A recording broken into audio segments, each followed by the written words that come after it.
All right, listen up, you primitive screwheads. Welcome back to episode 2 of Ugly in the Morning. Glad to have you here. Thanks for downloading episode 2. I don't know why you're here. You must be a glutton for punishment, and that's why I like you. So stick around. We got more shit to talk about. Ben, please play some Dreyfus.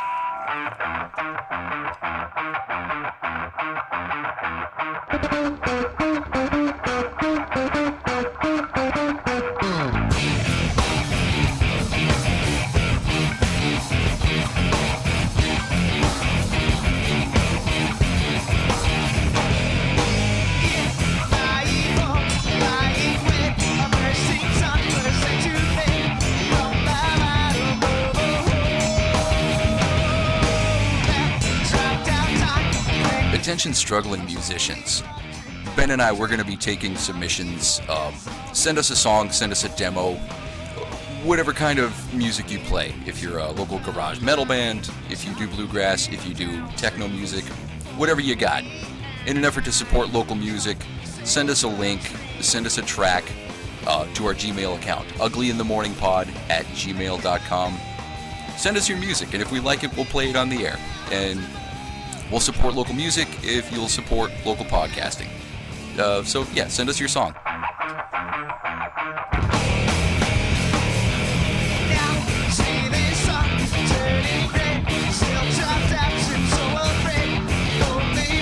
Hello, hello, hello. Welcome back. Good to see you again. Thanks for coming back to Ugly in the Morning, episode 2. I'm Derek. I'm Ben. And, yeah, here we go again. We're trying this a second time. I was pretty certain we were going to give up after that last abject failure, but apparently, I don't know, we got nothing else to do. And I think like 5 or 6 of you actually followed us on Twitter, which by our low standards was enough encouragement for us to keep this thing going. So here we are again. Yeah, that's good. I'm ready to call it a show, man. I'm done. Five supporters? Yeah. Good. Have a good night. Yep. Thanks for tuning in.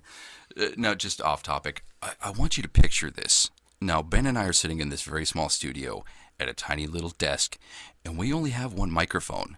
So as we're recording this, just picture we both have our faces very close to this one microphone, our mouths almost touching. That is not true. That's absolutely true. Don't be afraid. Okay, so, yeah, what the hell's going on here? We were supposed to have been back a week ago. The original plan was for us to record an episode a week, because we're cognizant of the fact that you just can't get enough of us. I understand. Me too. What happened? Other than work and kids and all that good shit. We both got sick. Yeah, we both got sick. Well, the primary reason is we're both slackers. Well, yeah, that outweighs everything else. Yeah, I mean, I'm lucky if I can get out of bed to show up here for this business. But yeah, I got sick last week. I was basically sick through a hurricane.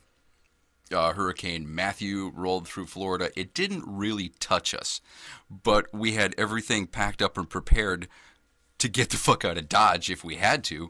And I was laying in my living room just working out a fever. Yeah, that sucks. Yeah, that was a huge overhype with that hurricane. Oh, God, yeah. The Weather Channel and the local news basically had us convinced that the world was coming to an end. We were all going to die. And basically what happened to the greater Tampa area was a minor breeze. It resulted in what would have been a beautiful summer day on the high plains. But you people in Jacksonville got what was coming to you.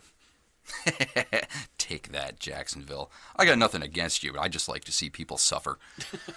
So yeah, I got sicker than shit. I was running a temperature for like 2 or 3 days, and I don't know what the hell started that. The clap.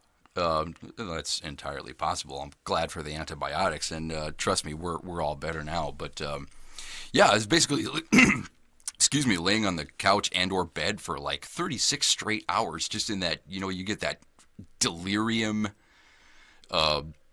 fever where you're just sweating profusely, and then you're cold, and you're kind of out of your mind. You're insane. You're almost hallucinating, and you have like these lucid dreams, and then you come in and out of them, and you're not sure what's real and shit. What a perfect time to get that though. Like, you're already off of work because of a hurricane, so you're not. It's not like you're missing work because you're sick. Yes, but I was also supposed to be prepared to run for my life in case the hurricane did hit. Ah, you wouldn't do that. No, I mean, if the house had started flooding, I would have just laid there and probably rolled around in the water, thankful for the cool. Oh, speaking of that, the people here in Florida, which just amazes me. Anytime there's flooding, you see people like swimming in the streets. Oh, the humanity. Yeah, they do. Do people not understand where that water's coming from? The sewers. The sewers. Yeah. And you're swimming in it. Yeah. Welcome to Florida. Welcome to Florida. I wanted to tell you just this quick anecdote about when I was sick and running this fever. I fell out of bed one of the mornings and I went to the Keurig. I decided I needed a fix. So I put in the little pod and I fired up the Keurig and wandered away and, I don't know, stared at my foot or something like that. And I come back a moment later and reach for it and realize that I never put a cup under it. So, there's that little catch basin, that little reservoir underneath your cup. So fortunately, that held just 10 ounces, so I didn't create this catastrophic mess of coffee. So I dumped it and rinsed it and okay, fuck, we'll try this again. So I put it back and then I put in a new pod and made a new cup of coffee. Came back a moment later. I still didn't put a cup under it. So twice I did that. Jesus. Yeah, it felt like a rat in a maze looking for cheese kind of scenario, or a hamster in a wheel. Just like there was some sort of I don't know where I'm going with this. Like there should have been people watching me through a secret camera, going, "Watch what he does now. This is fucking hilarious. Watch, he did it again." Okay, then I finally got over it. Back to normal, and then you got sick. Yeah, I got sick. My wife got sick. My son got sick. And then my wife's grandfather died. Then we had to put a dog down. Yeah, it's been a pretty eventful weekend. Okay, so that would explain the lingering smell of death in your house. Yeah, we don't believe in burying. Oh, no. Why would you? I mean, that's just a waste of resources. So anyway, that's where we've been. Sorry we took so long. I know you guys were chomping at the bit for more Derek and Ben, and we're here to appease you. So, yeah, with that, we're, welcome back. Thanks again for tuning in. Oh, hey, check us out on social media. We're on Twitter. Tweet us for any reason at all. Tweet us at Ugly Podcast. Like us on Facebook, or just hurl some verbal abuse at us. And we're there at Ugly in the Morning Pod. That's Ugly in the Morning Pod on Facebook. And if you want to actually listen to the show, go to SoundCloud. Or actually, we're also on Stitcher now, Stitcher Radio. So go to SoundCloud, Stitcher Radio, type in Ugly in the Morning, and you might just find our Ugly in the Morning faces. So that's it. We're going to take a quick commercial break. We're going to regroup, and we'll be right back with shit to talk about. Stay tuned.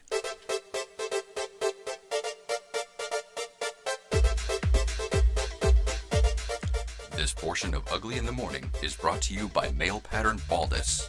Because sometimes you just don't want to look attractive anymore. And also by kids. Because nobody ever said that life would be good.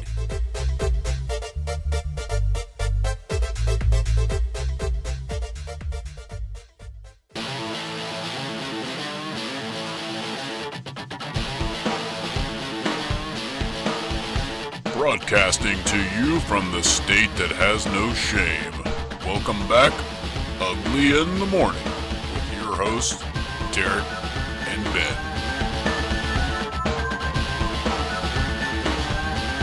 Hey, welcome back to Ugly in the Morning. Welcome back from that hilarious commercial that we made in lieu of sponsorship, of advertisement. We just recorded some silly shit, and those are our commercials. I hope you liked them. So, yeah, welcome back. I'm Derek. That's Ben. Yep, and I faked every orgasm. So, I got a couple of things I wanted to talk about, basically just callbacks to episode 1. We recorded it, and naturally being the egomaniacal fuck that I am, I've listened to it at least a dozen times since we recorded it, trying to figure out what I liked, what I disliked, what we could have done better, how we could have changed things, what would be better in a future episode.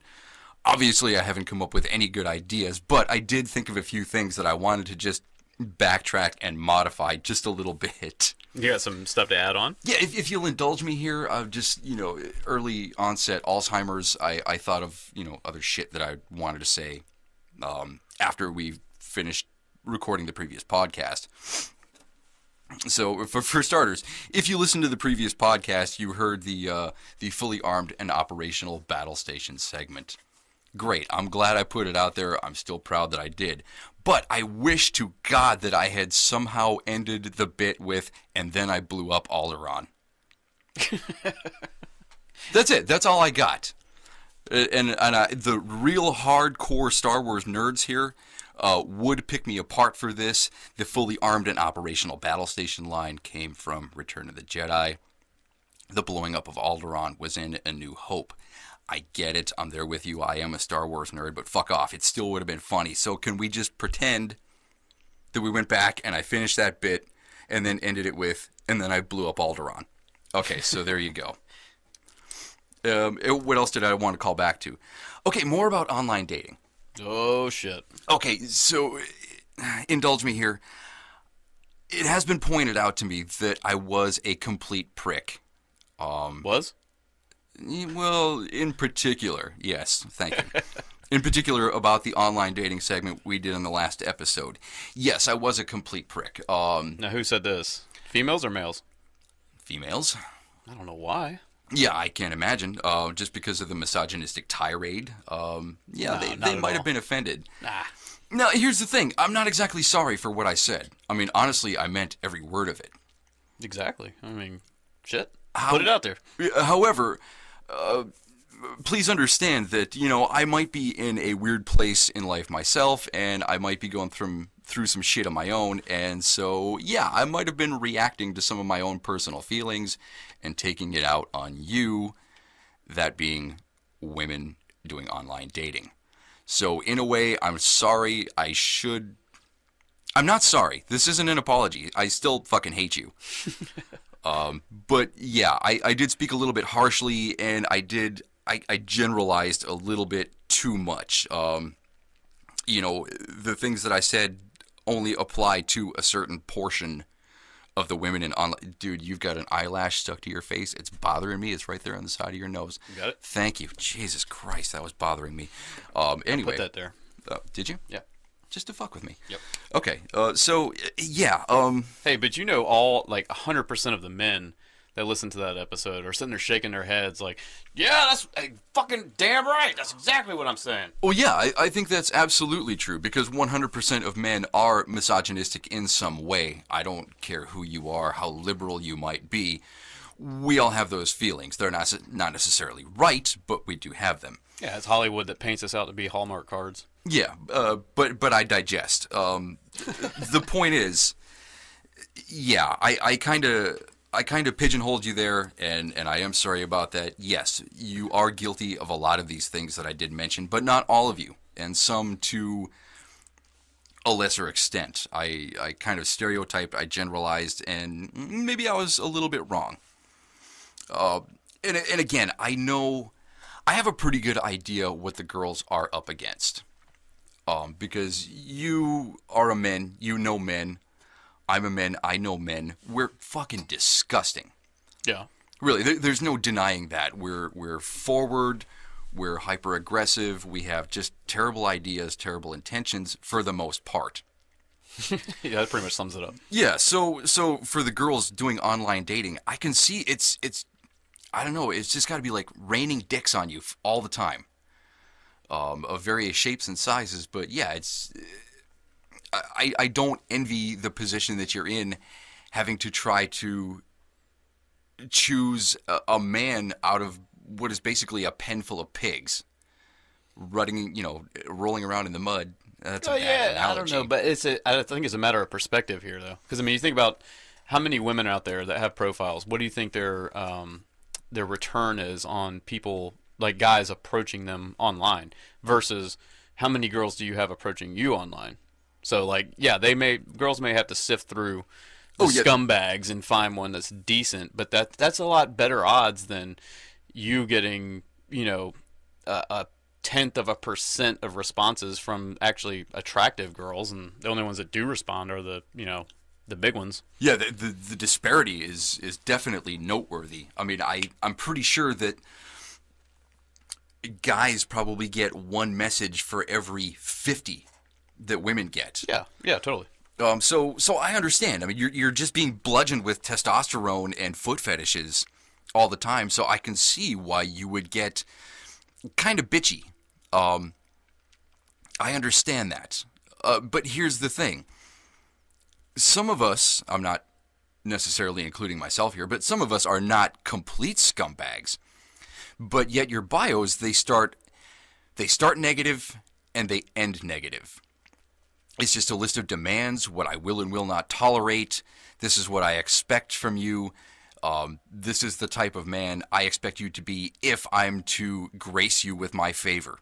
You know, the funny part, I was thinking about this after, like you said, I've listened to our last episode several times since we recorded it. Yeah.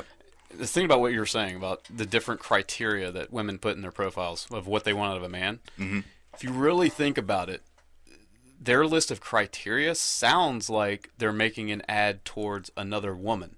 Yes, it does. That's funny. I had that exact same thought, I think this morning on the way to work. They're talking about they love wine and they love to dance and walks on the beach and shit like that. I have 45 cats. Yeah, oh God. And then posting the pictures of their dogs and their kids. Really, Ben's absolutely right. It does sound like you are trying to attract another woman. It does, seriously. Because... Yeah, because 90% of that shit a guy looks at and just throws it right out the window. They're like, I don't give a fuck. Yeah, which makes me think that you clearly don't know what a typical straight male is like. Yeah. So who exactly are you trying to attract here? Food for thought, just something to think about. Yeah. You know, there are some that go, I like sports. I'm a Buccaneers fan, which is sad, but okay, you're kind of talking there. Yeah. Guys, you know, if you want to sit and watch football with me throughout all of Sunday, great. Now you're speaking my language. But what I was getting at here was your bio. I think people who do online dating, when they sign up for what have you, Plenty of Fish, I think when you sign up and you write out your bio, I think it's typically done in a bad state of mind. Desperation? Desperation or just straight anger. I think one is often inclined to start online dating after they've just been dumped, after they've had a bad breakup, something like that. So I get that. You're having feelings, you have this ill will toward the opposite sex, and yet you're still looking for a new partner to help fill the void. But I think that translates. I think that anger and that bitterness comes out in your bio. So what I want you to do, mostly the women, maybe some of the guys too, but once you've created a bio, wait a couple of days, go back and then read the bio aloud to yourself and see if it doesn't sound really bitchy. Because you're probably not in that particular frame of mind anymore. You might be thinking a little more clearly, a little more rationally, and you might come to realize that you sounded like kind of a jerk-off when you wrote this. And I've done the same thing. I've gone back and read the thing, my own bio, aloud to myself and went, oh, God, that's terrible. I mean, it reeks of bitterness. So, yeah, that's what I think everybody should do. Go back, read it to yourself aloud, and just see if it doesn't sound really shitty. And if you might want to change your tone a little bit. Something about attracting more flies with honey than with vinegar. Yeah, because if you sound like a bitter, jaded, nasty woman, either you're not going to get any responses at all, or you're going to get responses from all the wrong people. I could be completely wrong about that. This is just my opinion. And something I thought of, most of those dating sites, they have like a headline. You know, you post your picture, and then you have a headline, and then you have your bio. And the headline would say something about, you know, looking for something. How hilarious would it be? I want to change mine to just must love dick. I don't know why. Change yours? Yes. Just because I think it would be fucking hilarious to see what, if any, responses you would yield from the headline, must love dick. It can't be good. No, probably not, but still, I mean, that's what's funny to me. And as a great comedian once said, it's only funny if you actually do it. And then I wanted to ask another question, too, going back to, you know, the cookie cutter bios and profiles about how they all say the same thing. There's another one that I failed to address in the last one, and that is no games. No games. No games. Oh, like toying games? I would say easily 80% of them say no games, very clearly. In fact, some of them are even in the headline themselves. When it should say must love dick, it actually says no games. Well, here's my question. What fucking games are we talking about? Well, I can tell you from my personal experience, I went on a date with this chick, and everything was going great. You know, you're thinking, man, this is all right. This is going to turn into a second date, third date, you know, so on. Yeah. And then, you know, we've got each other's phone numbers, and let the sexting begin. yeah. Well, I called her like the next day to see, like, hey, you know, you want to get together another time next week or something like that and hang out? No answer. I'm like, okay. All right. And then I waited like another day or two and then tried calling her again and no answer again. And then finally I just sent her like a text and I'm like, look, you know, obviously this isn't working out, whatever. You know, we can't seem to communicate very well. And then she like called me up, bitching me out, telling me that she was testing me to see how I would react if she did not answer the phone. Really? Yeah. Well, that's psychotic. Yeah, a little bit. Okay. So I mean that would play into that whole game category that I would say, you know. Tell me you followed through and tried to put a ring on that one. Hell no. Okay. No, that was the last time I talked to that bitch. Okay, well, actually, that clarifies things a little bit, because that actually does sound like a game. It is, yeah. But that's like, Men and women do that though. that's sophomore high school shit. I mean, we're... But yeah, do you know how many adults still carry on that high school legacy of, you know, playing stupid games like that? Jesus Christ, no. I mean, There's a lot. We're in our 30s and 40s. Most of us are divorced and bitter and just trying to move on. That's why you should be like the Air Force and always aim high. Always aim for an age bracket above yours. Well, that's complicated. I'm 41, and there's kind of You getting up into the geriatric range? I absolutely am. Thank you. You don't know how much silent farting I've been doing while we're sitting here. No, there's like a cutoff somewhere in the early to mid 30s, maybe late 30s for women, where I don't know. There comes a point where it seems that life has seemingly kicked you in the nuts. You're like a vibrant and, you know, happy young woman up to a certain age, and then something happens. It seems it usually happens around the same age, mid to late 30s, something like that. And it flips a switch. You seem to go from happy and vibrant to just bitter. Something happens. I think, yeah, life just kicked you in the proverbial nuts.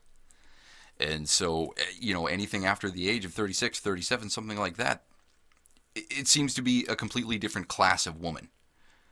And I'm not knocking women of my own age. Sure, some of them are great, but it seems like just bitter and jaded seems much more prominent in women in my age bracket. So naturally, you know, I lean toward something a little younger demographic, something, you know, 30 to 35, before life has really tried to kill them. Yeah, that's not always a bad thing, though. You know, whenever somebody has a turn in their life like that. Yeah. And because I've known some people in my family, friends, stuff like that, that are in their 40s, even 50s, that have been divorced. Sure. Lost a loved one, something like that. Yeah. And they go over that cliff, right? And Where nothing is good anymore. Hmm? Where nothing is good anymore.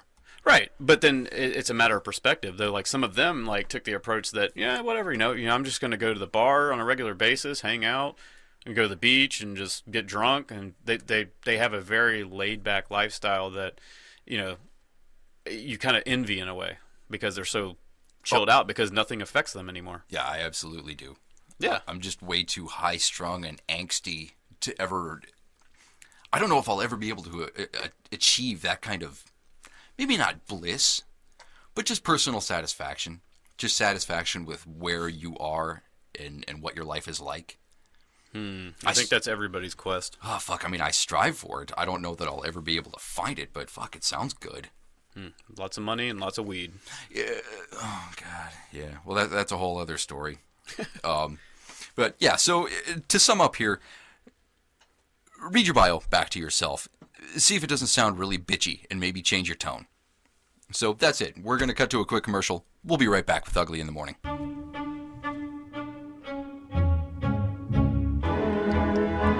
This portion of Ugly in the Morning is brought to you by Guns, because you told her not to leave. And also by oatmeal. Hey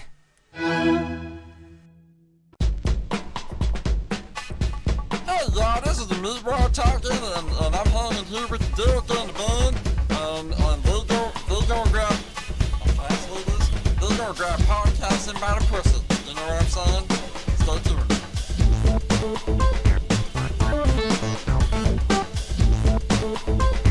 Hey, welcome back to Ugly in the Morning. Real quick, we want to introduce you to a friend of ours. With any luck, he's going to be a regular on our show. Jason Craven is a guy we work with. He's a friend of ours. Yeah,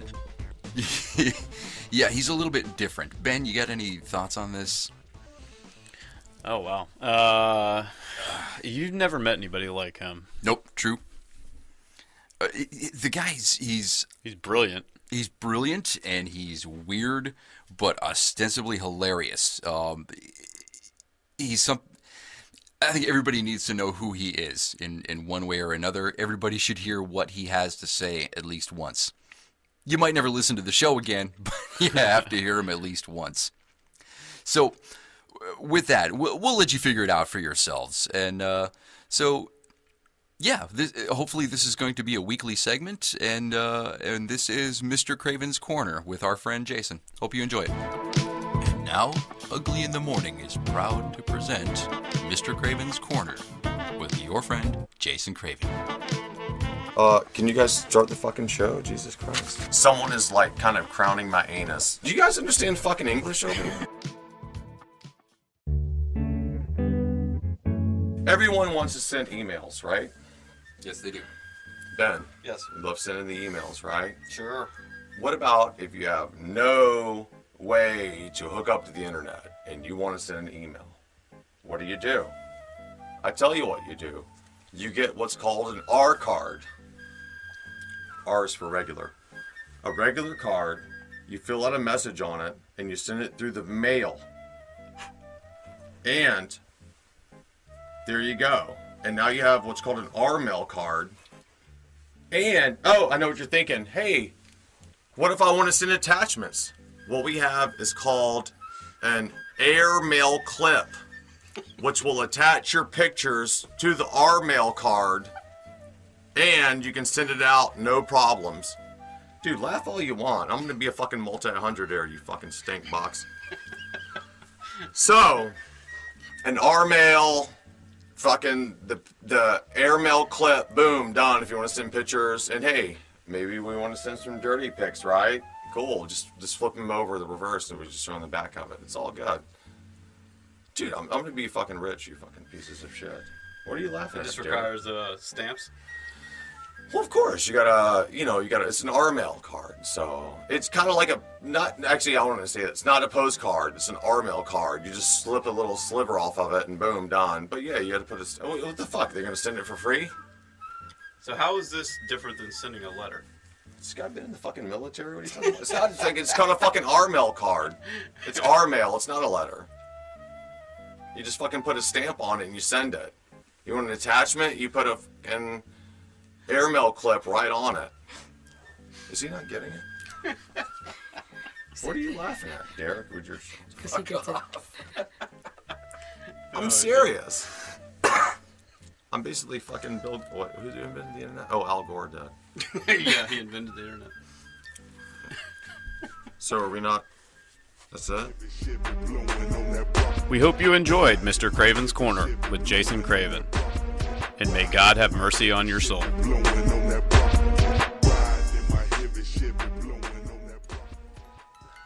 This portion of Ugly in the Morning is brought to you by your dad. Why not call your dad? Just in case you were feeling good about yourself. And also by smoking. Life isn't that great. End it quick.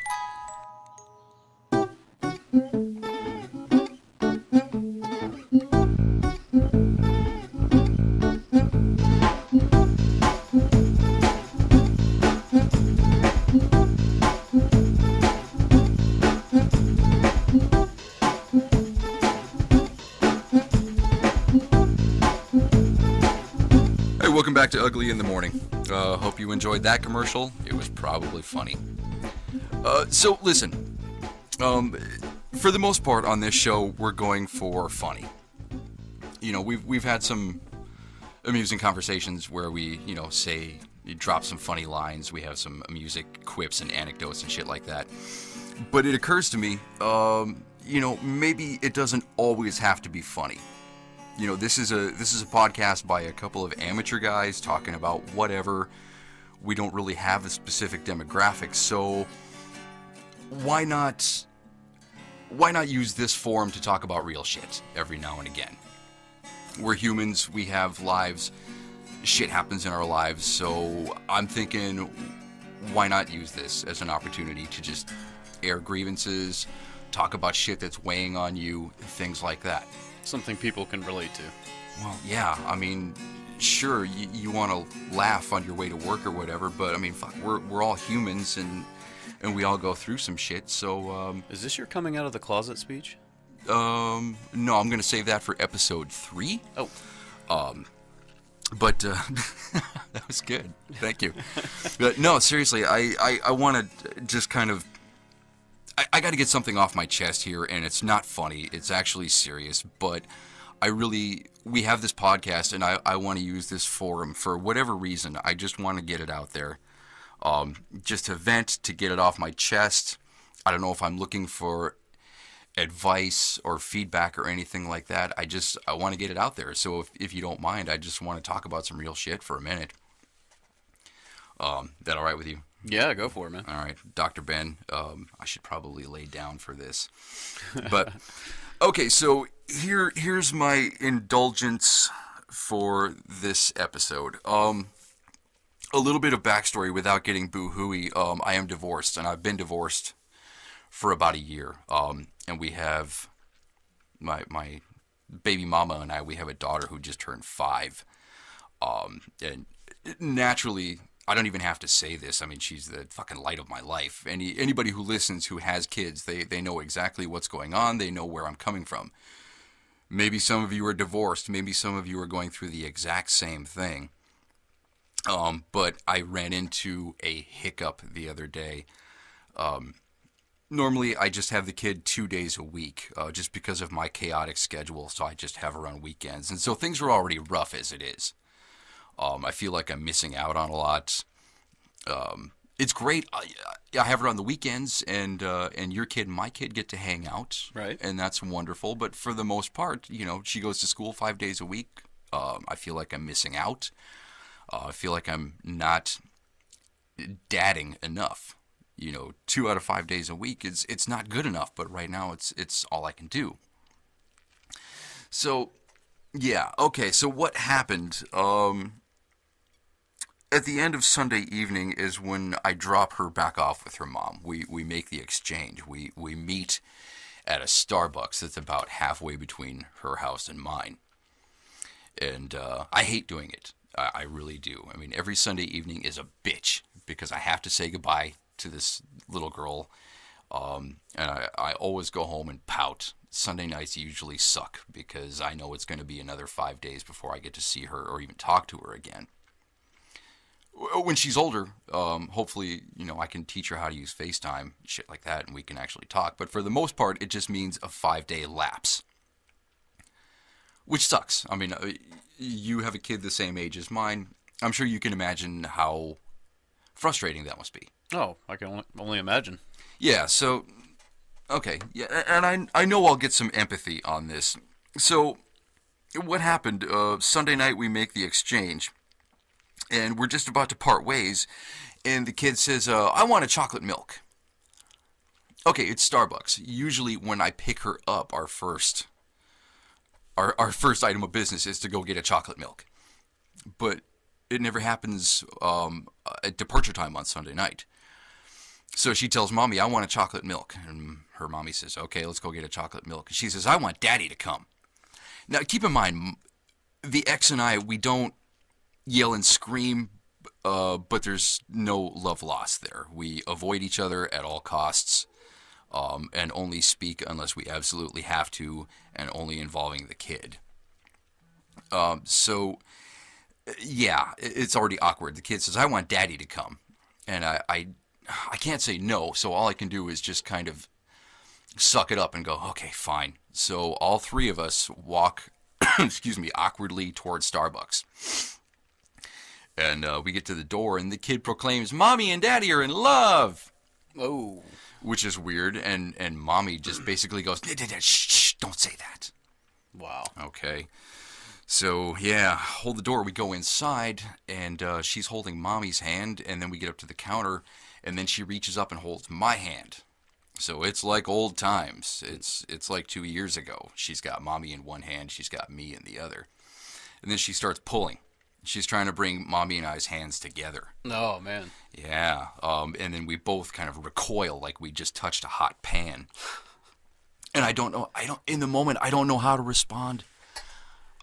I don't know what to do. I don't know what to say. My first reaction is anger.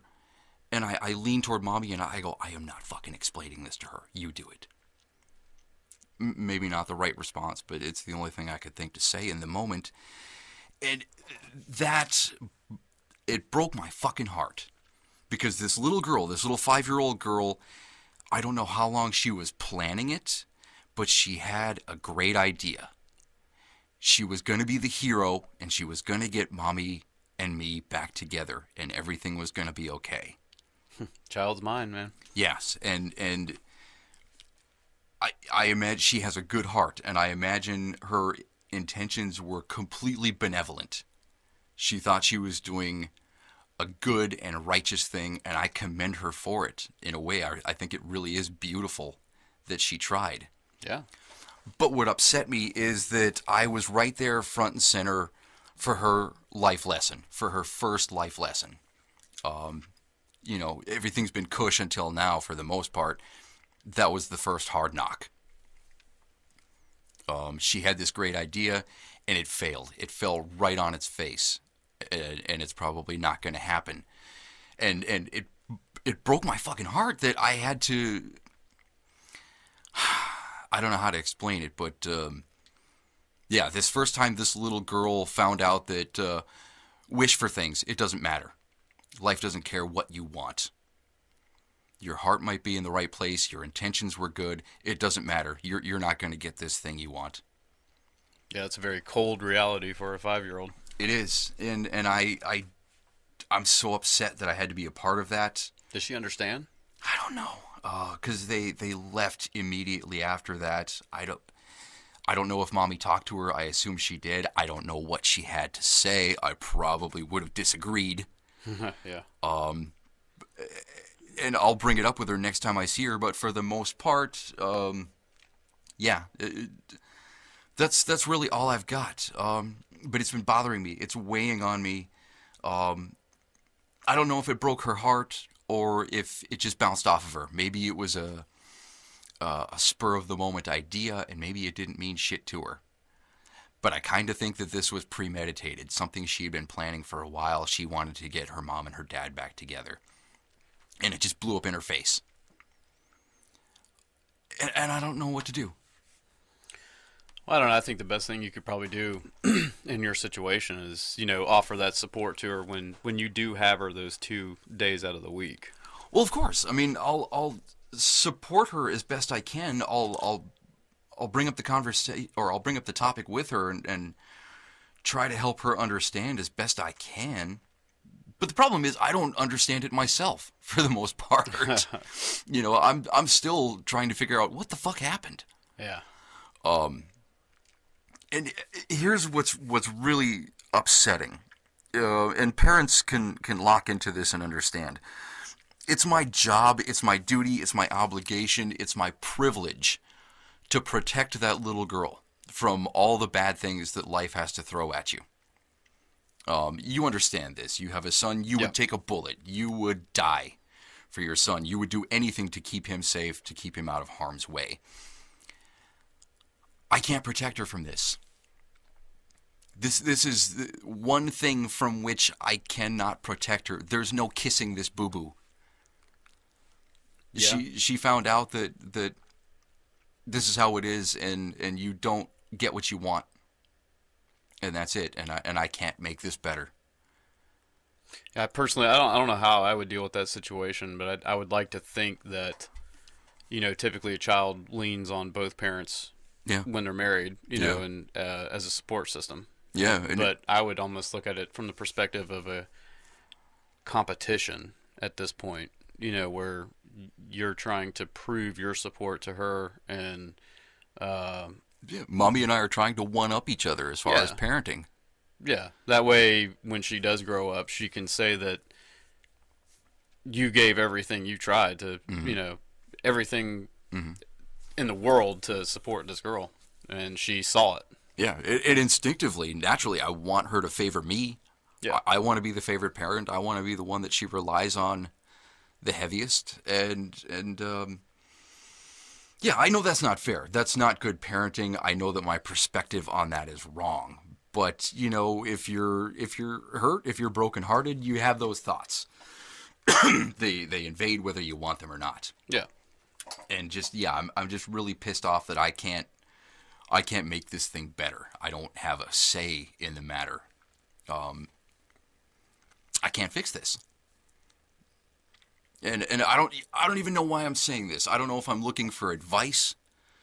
If any of you have been through this and you have any perspectives, any suggestions, any advice on the matter, I'm glad to hear it. Kindly share it on, at Gmail, Facebook Messenger, Twitter, whatever. I'd love to hear what you have to say. And I know some of you have been through this, but that's where I'm at now.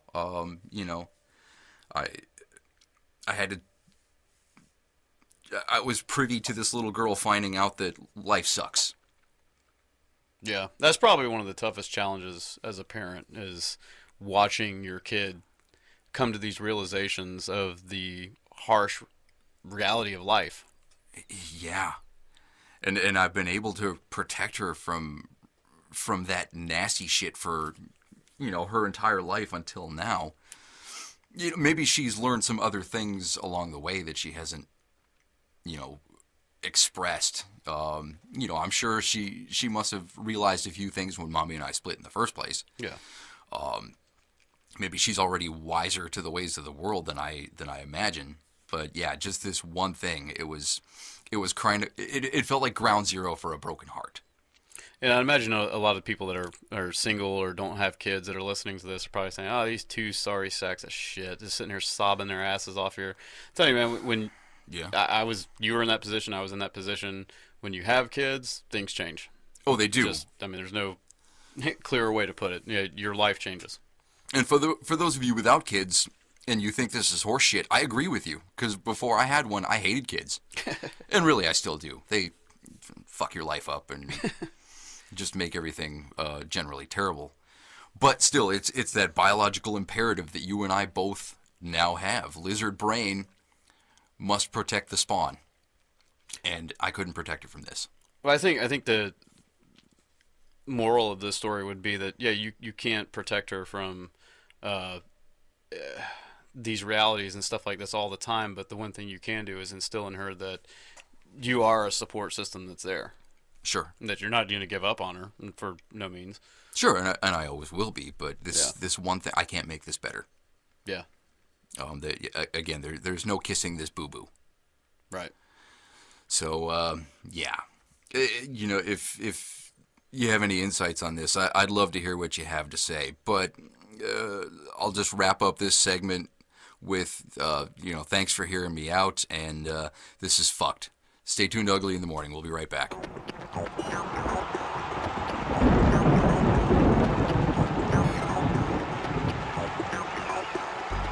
This weekend and this weekend only, be a witness to the event that will end all events. You've never seen anything like this before. The Craft Show Extravaganza. This year's finalist is Quiltmaster Flex. Hey, I'm Quiltmaster Flex, and I come to tell you, if he comes around here and messes with my fabric, I'm gonna rip his stitches out. And Bobby Penn's friend with his new and improved Singer 2000 sewing machine. Hey, I'm Bobby Penn's friend, and good old Quillmaster Flex should know that he's gonna be busting at the seams when I'm done with him. contestants will compete for a grand prize of $1,000 to Joanne's Back Rags. Don't miss the excitement. Order your tickets today.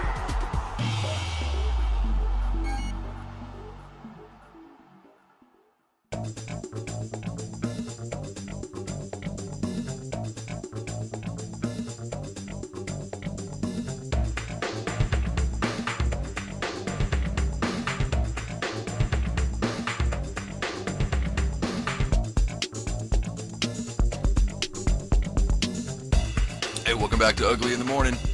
Real quick, before we begin, social media plug. You remember this. Tweet us, Ugly Podcast, @Ugly Podcast. Tweet us. God damn it. Do it. Facebook, Ugly in the Morning Pod. SoundCloud. Download us on SoundCloud, Ugly in the Morning. Gmail, I doubt anybody's actually going to email us, but uglyinthemorningpod @gmail.com. But mostly Twitter. I mean, don't be a dick. Just tweet us. Hey, I got a quick question for you. Yeah. I just had this happen just right before we came back from that break. Have you ever had to sneeze while you're taking a piss? Yes. It's a fucking catastrophe. Yes. How is your marksmanship?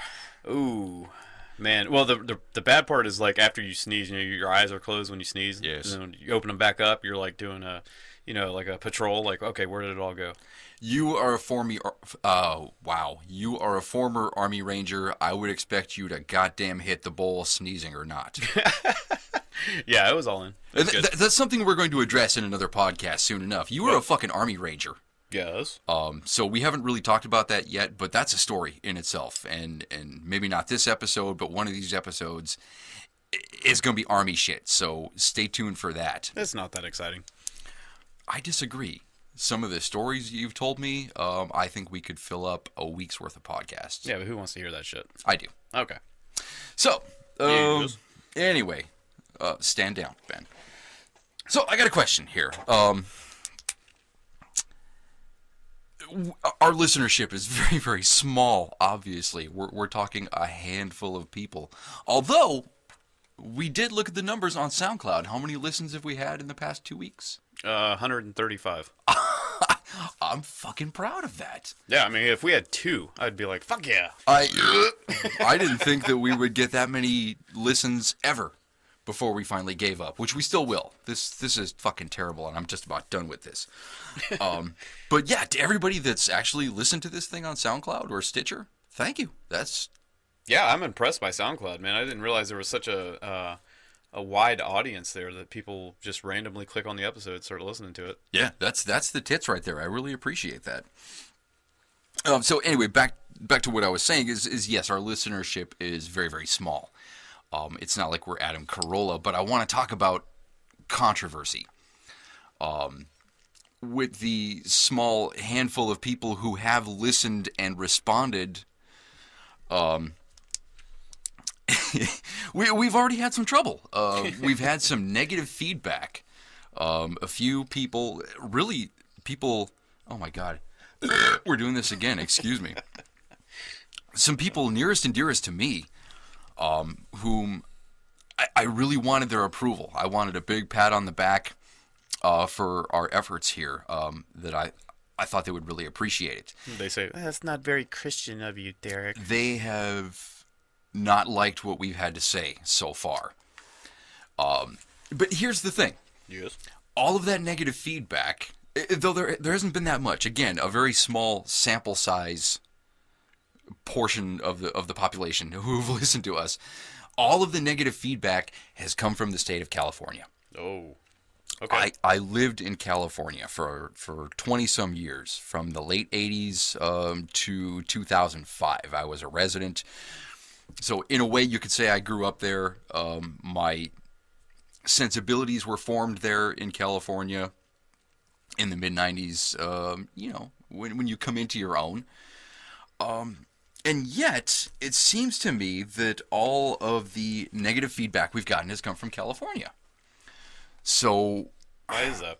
I don't know what the fuck, California. I'm one of you. What happened? You used to be the cool state. if you think back historically, a lot of really cool shit in the past 100 years has come from California. It just for me personally, here's what's come from California. Tool, right? They're from L.A. Yeah. Faith No More, Bay Area. Rage Against the Machine, yes. Charles Bukowski. I don't know if you're a Bukowski reader. No, I don't read. You might like Bukowski, especially holding that beer in your hand. Just little examples, like the movie Pulp Fiction, California. Yes, fucking awesome. So, all this good subversive material, be it comedy, be it music, be it theater, movies, whatever, comes from California. So why is the state of California seemingly offended by shit that you and I have said so far? Well, everything you just described, all those things are all different forms of arts. I agree. Does not necessarily reflect the personality of the average California citizen. I suppose not, but right here I've listed music, Tool, Rage, Faith No More, poetry and literature, Charles Bukowski, Pulp Fiction, movies, and that's just, the list goes on and on and on and on and on. Yeah. California used to be the crazy state.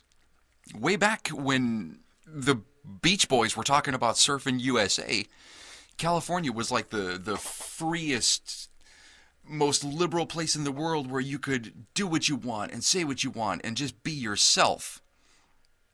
And now we've gotten, I don't know, just a big bucket of shit from California for, okay, we let drop one racial slur that was completely tongue-in-cheek on a demo before we actually released this to SoundCloud. One little racial slur. Minorities raping white women since 1851. See, that's called satire.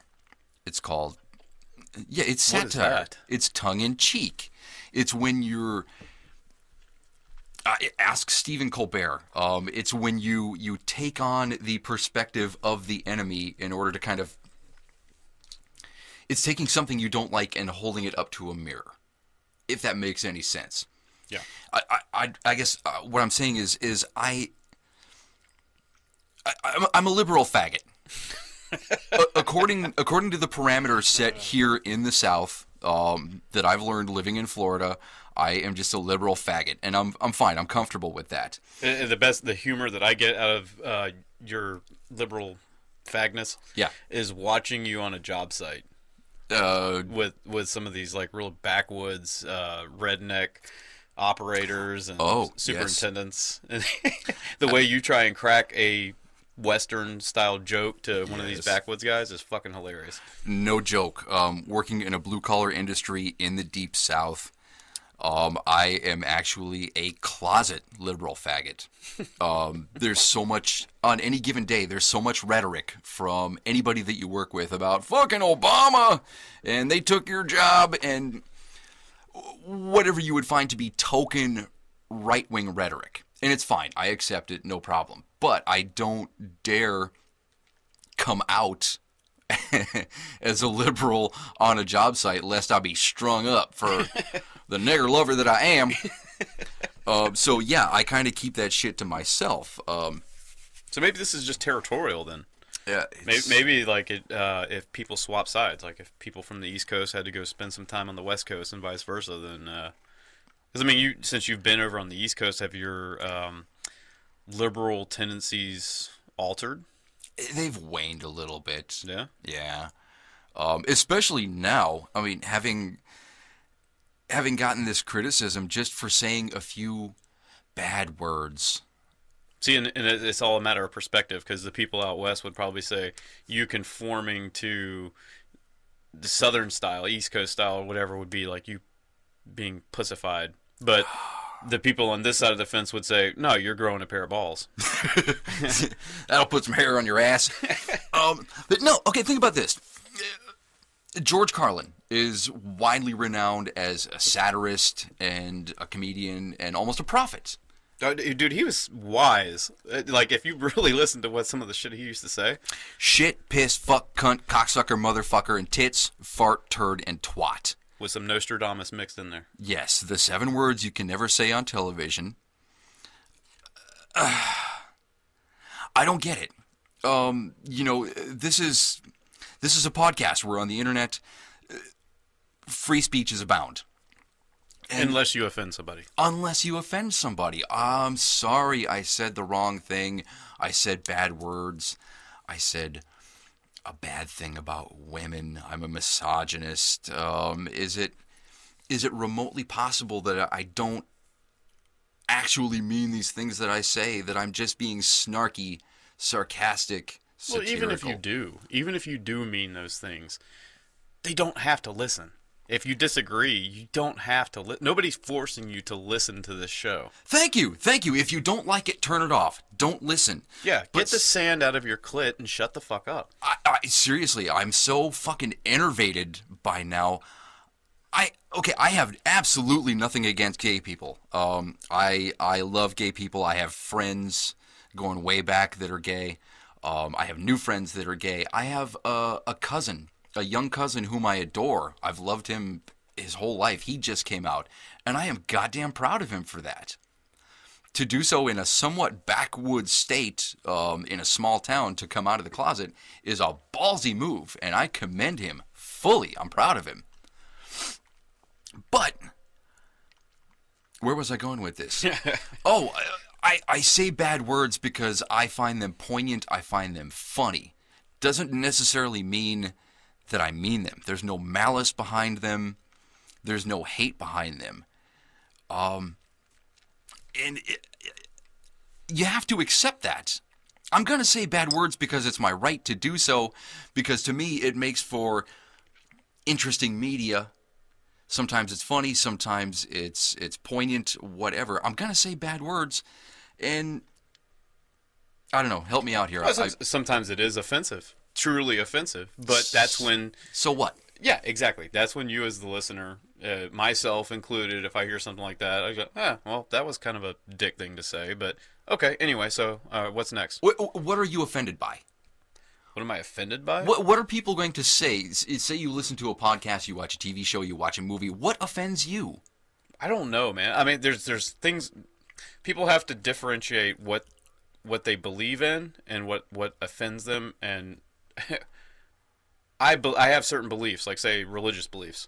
Sure. I believe certain things. I have certain faiths. If somebody else has a differing opinion, I'm not going to get mad about it. I say Jesus Christ all the time. Right. Does it bother you? No. In fact, I'm pretty sure I even called God a fag. I think you did. Yeah, so, again, I'm sorry, but I actually care what you think. Well. I'm a little bit biased here. You, I don't wish to offend. The rest of you, I kind of do, actually. You spark that uneasiness, like that awkward emotion out of people when you say things that they're not typically used to hearing. They're just words, okay? If you're hurt, if your feelings are hurt by words, something is wrong. Because that's all they are. They're just noises that come out of your mouth. It shouldn't matter. See, this is why everybody should join the military. You think so? Yeah. Okay. Yeah, because this kind of banter and just like sarcasm and all that kind of stuff, like, it's just all throughout the military. Like that's where you get a different perspective on life after you've been in the military. It sounds good if it weren't for the fucking push-ups.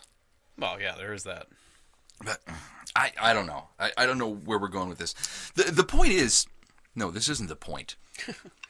With the criticism that we've gotten just for saying words, now I'm enervated and I want to offend you.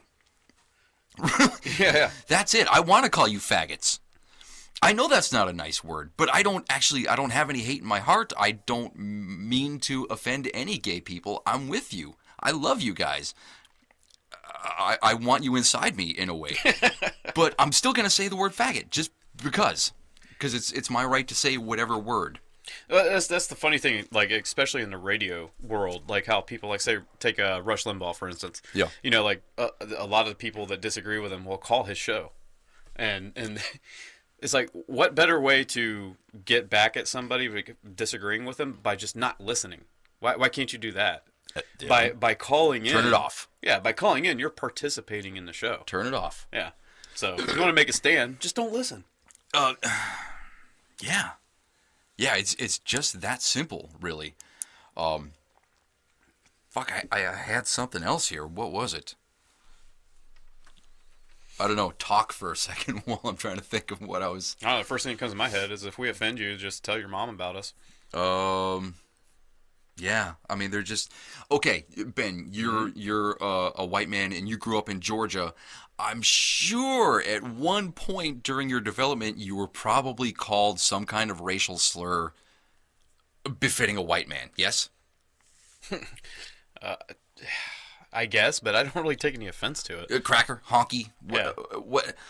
I try and derive from that, like, okay, how does that personally affect me if somebody calls me one of those names? Did you cry about it? No. Okay, you have a thick skin and you can actually process words and maybe... Well, not even that. Not even thick skin. You just look at it and you're like, it's a word. Oh, that's You're calling me a word. Oh my God. They're just words. Let me start a blog. So, yeah, I'm sorry. I'm not exactly sure where this is going, but if you don't like what we have to say, don't listen. Or just accept the idea that this is all in fun, that this is satire. Or you're a pussy. Or you're, just a huge pussy. But maybe we're not racist. Maybe we're not homophobic. We're just fond of using words. And don't take things personally. My grandmother, to whom I was very close, she died of cancer. Make grandma cancer jokes. I don't care. Yeah. You know, I mean, just fucking nut up and just... this is going nowhere. Well, I think the moral of this whole story is that people in California have no sense of humor. But see, I grew up there, and I think I have a sense of humor. You didn't develop that until you moved to Florida. Honestly, I think it was developed long before that. But I don't know. Really, to sum up, I guess what I'm trying to say here is fuck you. That's really it. If I'm just gonna say it one more time, just to really drive it home. Don't be faggots. Fuck you. I love you, gay people. So that's it. We're gonna call it a podcast. That went nowhere, and it had no point whatsoever. But it was just shit that I wanted to say. You okay with that? I'm good with that. All right. So thanks again for listening to episode 2. We'll be back in a week or so, and we'll have more shit to say. I appreciate your listening. I appreciate your hanging in there, and any support that you can give us on Twitter at Ugly Podcast, on Facebook at Ugly in the Morning Pod would be greatly appreciated. Pass it around. First one's free. Tell your friends. Thanks again. We'll see you guys next week.